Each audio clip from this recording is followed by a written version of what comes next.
Nah, untuk yang terakhir kita langsung persilakan waktu kepada Ibu Rita ya untuk lebih detail siapa sih pemimpin pemula, apa yang bisa dilakukan dan bagaimana mereka bisa menyalurkan hak pilihnya untuk pemilu 2024. Kepada Bu Rita kami persilahkan. Saya izin untuk ke depan. Yang saya hormati Bapak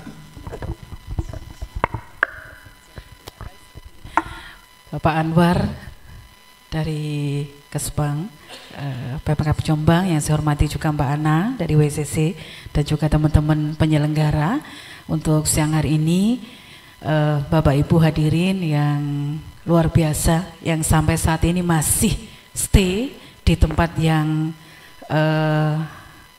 juga sangat menarik untuk kita bisa gali lebih banyak terkait dengan kepemiluan. Izinkan saya memperkenalkan diri dulu.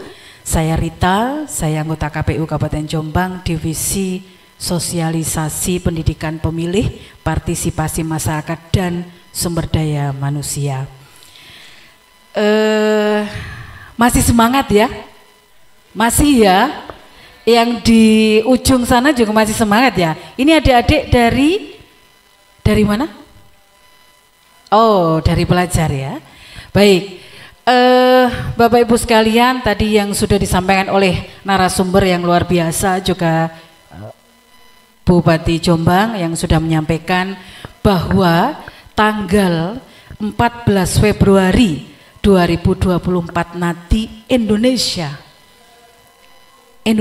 akan mempunyai gawe yang luar biasa, yaitu sebuah ajang ya, sebuah peristiwa sebagai mengejawantahkan kedaulatan rakyat, yaitu memilih pemimpin-pemimpinnya yang kita sebut bersama dengan pemilihan umum, pemilu. Coblosannya kapan? 14 Februari 2024. Ingat ya, nanti datang ke TPS, gunakan hak pilih Bapak Ibu yang sudah terdaftar di dalam DPT. Yang belum pernah mengikuti coblosan angkat tangan? Sudah? Oh, oke. Inilah yang nanti akan menjadi pemilih pemula. Jadi pemilih pemula itu adalah mereka yang kali pertama menggunakan hak pilihnya, hak suaranya. Siapa saja mereka yang satu warga negara Indonesia, nanti usianya pada saat 14 Februari 2024 itu tepat 17 tahun. Kemudian sudah menikah atau pernah menikah, dan nah satu lagi, ini biasanya tertinggal, adalah purnawirawan TNI Polri yang sudah tidak aktif lagi, sudah purna. Jadi mereka yang belum pernah menggunakan hak pilihnya walaupun sudah berusia 60 tahun, itu kali pertama menggunakan hak pilihnya disebut sebagai pemilih pemula. Bapak Ibu sekalian yang saya hormati, bahwa sudah ditetapkan di 14 Desember 2022 kemarin ada 18 partai politik yang akan mengikuti atau sebagai peserta pemilu.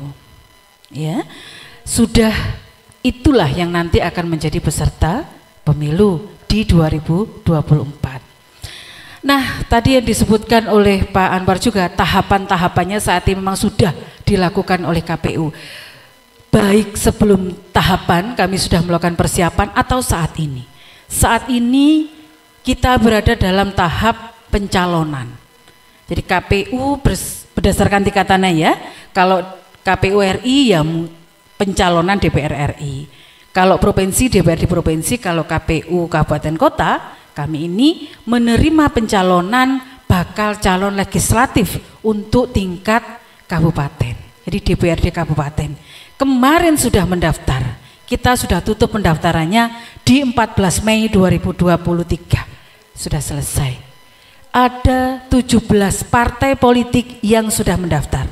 Jadi satu partai politik yang tidak mendaftar. Kemudian kemarin sudah ada tahapan pencalonan. Jadi sudah ada di pencalonan pertama itu ada 695 bakal calon legislatif yang mendaftar dari partai politik, mendaftarkannya pada KPU melalui partai politik ya, tentu saja. Setelah itu kita lakukan verifikasi administrasi. Kemudian yang memenuhi syarat sejumlah 60-an. Selebihnya belum memenuhi syarat. Bagaimana dengan yang belum memenuhi syarat? Maka ada waktu perbaikan. Mulai kemarin ini sudah selesai masa perbaikan dan kami saat ini sudah melakukan verifikasi administrasi perbaikan tadi. Yang melakukan perbaikan 16 partai politik. Satu partai politik tidak mengajukan perbaikan untuk bakal calon legislatifnya. Ada 588 yang diperbaiki. Dari sekian itu. Saat ini, besok tanggal 6 itu adalah penyerahan. Jadi penyerahan berita acara untuk hasil verifikasi pada partai politik. Yang nanti akan disampaikan, disusun daftar calon sementara atau DCS. Dari daftar calon sementara ini yang ditetapkan 18 Agustus ya, masyarakat bisa memberikan masukannya. Masyarakat bisa memberikan masukan terhadap daftar-daftar yang sudah ada. Setelah itu masih nanti sampai 4 November. 4 November nanti akan ditetapkan daftar calon tetap. Daftar calon tetap itulah yang nanti dicetak di surat suara, yang nanti Bapak Ibu sekalian coblos di 14 Februari untuk tingkat kabupaten kota kalau yang kami verifikasi sekarang. Jadi panjang prosesnya. Kampanye juga akan kita lakukan di bulan November. 28 November sudah mulai kampanye sampai 10 Februari 2024. Jadi 75 hari ya. Tentu hari-hari ini akan menjadi hari-hari yang sangat padat untuk kami mempersiapkan bagaimana pemilu ini bisa berjalan baik. Pemilu ini menjadi sebuah pemilihan yang berkualitas. Tidak hanya untuk sebagai penyelenggara, peserta pemilu semuanya bisa berjalan sesuai dengan regulasi yang ada. Dari penyelenggaraan. Dari penyelenggara, KPU sudah merekrut badan ad hoc PPK PPS. Kami mempunyai, kita ya di Kabupaten Jombang itu mempunyai 918 PPS. PPS itu di tingkat desa. Ada 3 orang setiap desa kelurahan. Ya. Kemudian di tingkat kecamatan kita sudah mempunyai penyelenggara. Jadi sudah punya kaki-kaki di tingkat kecamatan itu ada 5 orang. Kalau Jombang 21 maka ada 105 PPS yang saat ini terus bekerja, baik pemutakhiran data pemilih tambahan. Kalau di tahapannya saat ini daftar pemilih tambahan kami sedang berproses di sana. Siapa yang berhak nanti untuk memilih adalah mereka yang terdaftar di dalam DPT, daftar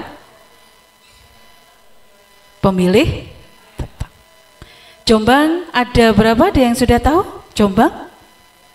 Jombang DPT sudah kami tetapkan di bulan Juni kemarin ada 1.011.402 orang pemilih nanti ya.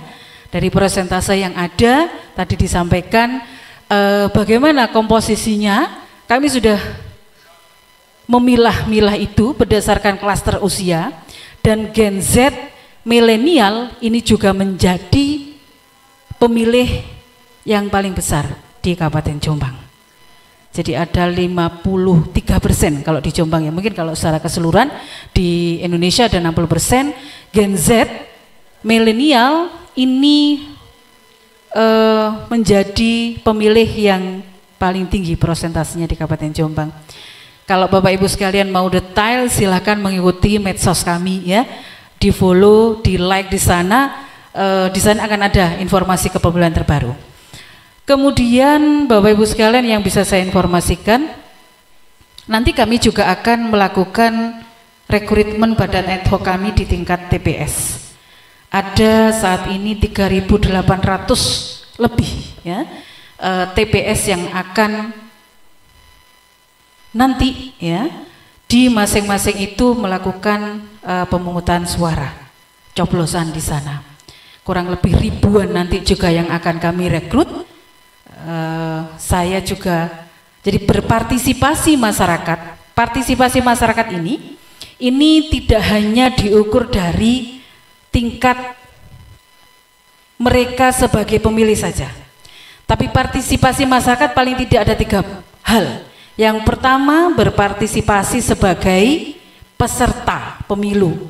Jadi bakal calon itu, pasangan bupati, gubernur dan seterusnya itu juga berpartisipasi di dalam kepemiluan. Yang kedua, partisipasi sebagai pemilih. Panjenengan yang sudah terdaftar dan menggunakan hak suaranya pada saat nanti pemungutan suara itu juga partisipasi. Dan yang terakhir, partisipasi sebagai penyelenggara. Jadi ikut serta ya bekerja melaksanakan pemilu dan mendaftarkan diri sebagai penyelenggara juga bagian dari bentuk partisipasi masyarakat. Jadi kalau nanti yang memenuhi syarat, kami silakan untuk menjadi bagian dari penyelenggaraan. Tentu ada syarat-syaratnya. Kalau sudah menjadi peserta tidak bisa menjadi penyelenggara, ya. Kalau sudah menjadi penyelenggara tidak bisa menjadi peserta, karena salah satu menjadi syarat menjadi penyelenggara ini adalah tidak menjadi anggota partai politik. Nah, itu dia ya. Jadi saya berharap Bapak Ibu sekalian, adik-adikku, silakan berpartisipasi dalam 3 hal itu. Indeks partisipasi masyarakat dulu. Kalau saat ini di Parmas KPU RI ada indeks partisipasi pemilu. Tidak hanya saat coblosan saja, tetapi mulai dari awal. Bagaimana, berapa yang mendaftar sebagai penyelenggara, berapa yang menjadi peserta, itu saat ini kami identifikasi. Yang nanti pada akhirnya kami kumpulkan rangkaian data itu menjadi indeks partisipasi masyarakat dalam kepemiluan. Cukup tinggi partisipasi masyarakat di Kabupaten Jombang pada pemilu 2019 kemarin, 83,59%. Ini menjadi cukup melebihi ya, cukup tinggi, melebihi dari target nasional 77,5%. Secara nasional 77,5%. Secara nasional pemilu di Indonesia ini 81%. Kita di Kabupaten Jombang kurang lebih di angka 84%. 83,59 kalau tidak salah tepatnya. Luar biasa. Mempertahankan lebih sulit. Jadi paling tidak saya berharap gunakan hak pilih. Gunakan hak pilih Anda. Rugi 5 tahun. Ini adalah privilege dari negara yang diberikan kepada kita. Betul? Betul? Hak istimewa dari negara diberikan pada kita untuk menentukan sendiri pemimpin yang akan memegang kendali selama 5 tahun ke depan. Jadi nanti tetap undang-undangnya sama, Undang-Undang 7 2017 sebagai dasar, memilihnya sama. Ada berapa? Ada 5. DPR RI, DPD, DPRD provinsi, kabupaten kota, dan presiden wakil presiden. Kalau pilkada di bulan November. Pemilu serentak itu bukan pada tanggal yang sama, tapi dalam tahun yang sama. Berdasarkan hasil dari pemilu 2024 itulah yang nanti akan menentukan, mengusung ya partai politik atau koalisi partai politik berdasarkan perolehan suaranya itu mengusung masing-masing pilkada baik di tingkat kabupaten, bupati, wakil bupati, wali kota dan wakil wali kota, atau di provinsi, gubernur dan wakil gubernur. Dasarnya bukan pemilu 2019, tapi adalah pemilu terakhir, yaitu di Februari 2024. Saya pikir demikian paparan yang bisa saya berikan. Nanti kita akan lanjutkan barangkali ada sesi diskusi selanjutnya. Terima kasih, mohon maaf. Assalamualaikum warahmatullahi wabarakatuh.